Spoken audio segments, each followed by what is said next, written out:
Nous parlons l'Amérique. Ariel, where are you right now? For the Kenyan. Si tu mets un zouk, For the Kenya. Okay. What did you do for the Kenya? What did you do for the Kenya? A kind of mission is taking place. You are here for the Nightingale or for the nightclub? Tell me. We'll do all our effort. You do for the food. Mais food c'est manger hier, oui. Food c'est manger hier.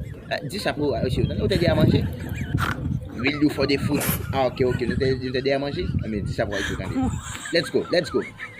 What the for in the for and what in the explain the join me. To looks,